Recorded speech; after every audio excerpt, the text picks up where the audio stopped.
पाकिस्तान और चाइना दो हमारे देश के लिए सबसे बड़े आइटम बॉम्ब हैं।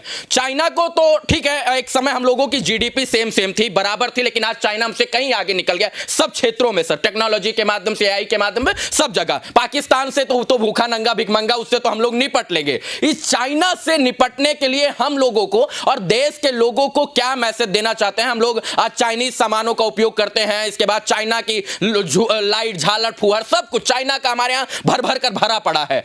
चाइना से बचने के लिए चाइना का ये जो एक घातक है, मतलब हमारे लिए जो घातक हमला के तौर पर हमारे देश में घुस रहा है, उससे बचने के लिए हम देशवासियों को क्या करना चाहिए?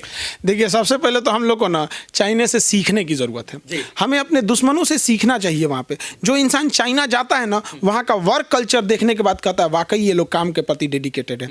हर इंसान को अपने काम के प्रति डेडिकेटेड रहिए। एक छोटा बच्चा अगर वो पढ़ाई नहीं कर रहा है, स्टूडेंट है, पढ़ाई नहीं कर रहा है, तो आपको क्या लगता है जॉब लगने के बाद नौकरी ईमानदारी से करेगा? नहीं करेगा। हर इंसान को अपनी ईमानदारी से काम करना चाहिए। अगर कोई मजदूर है तो उसका सामने मालिक रहे न रहे, ठेकेदार रहे न रहे, ईमानदारी से और बेहतरीन काम करे एकदम। वहां पे ये वहां चाइना ने बहुत शानदार काम करके दिखाया, फिनिश करके, और उसने एजुकेशन के साथ साथ स्किल सिखाया। जैसे एक गरीब बच्चा है, वो ग्रेजुएशन कर रहा है, बीए किया, बीएससी किया, उसके बाद वो कहां जाएगा? कौन नौकरी देगा? कंपटीशन की तैयारी करेगा, वैकेंसी का कुछ आता पता नहीं रहता है। यहाँ पे इलेक्शन है तो ठीक है, नहीं तो वो भी गया काम से यहाँ पे। तो उसको 3 साल के ग्रेजुएशन पे नॉलेज मिला, उसको दिमाग बढ़ाने के लिए, पेट भरने के लिए 3 साल में आपने क्या सिखा दिया उसको? 3 साल में उसको चाहते तो उसके पास 50 स्किल रख देते कि तुम कारपेंट्री सीखोगे, वेल्डिंग सीखोगे, ड्राइविंग सीखोगे, अर्थ मूविंग गाड़ियां चलाना सीखोगे, जेसीबी सीखोगे, क्या सीखोगे जिससे तुम रोजी रोटी चला सको। 3 साल में उसको 3 को किताब पढ़ा के भेज दे रहे हैं हम यहाँ पे। वही इन सोचना उनका 3 साल में सेशन पूरा नहीं हो रहा है। बताइए, उसमें परीक्षाएं भी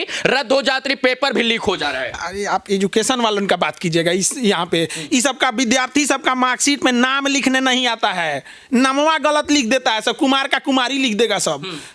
विद्यार्थी अपने गांव में देखिएगा 10 गो लड़का गोपाली लिख देगा, गोपालगंज लिख देगा। वहां पे कोई ठीक नहीं है इन सब का। यहाँ पे मेल का फीमेल कर दिया था। हमारे पास आ रहा था, सर देखिए हम क्या करें, हम हमारा मेल है, हमारा फीमेल लिख दिया यहाँ पे। और परीक्षा सेंटर पे जाएगा तो रोकियो दिया, करा कि तुम्हारा फीमेल है, तो आंखिया पे क्या हुआ है?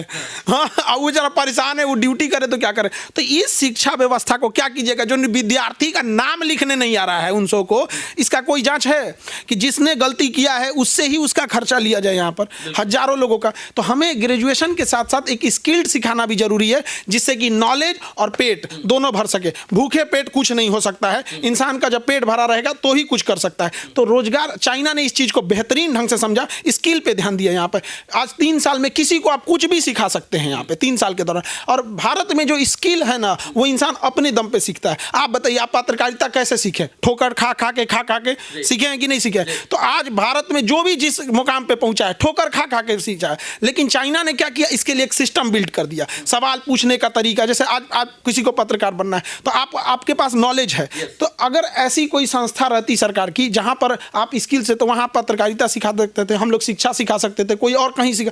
ऐसा कोई सिस्टम नहीं है। नहीं तो फिर कोई स्किल इंडिया आएगा, सर्टिफिकेट लेके आ जाइए, वो सर्टिफिकेट लेके अचार डालेगा आदमी। यहाँ पर डिजिटल इंडिया का जमाना है, सर्टिफिकेट मतलब साइड रखो। मतलब चाइना से हमको सच मायने में जीतना है तो अपने देश के लोगों को स्किल्ड बना देना है, मतलब इतना बेहतर बना देना है कि चाइना भी डर के कांपने लग जाए। बिल्कुल एकदम स्किल्ड। वहां पे क्या है ना, वहां पे कंपनियां क्यों जाती हैं?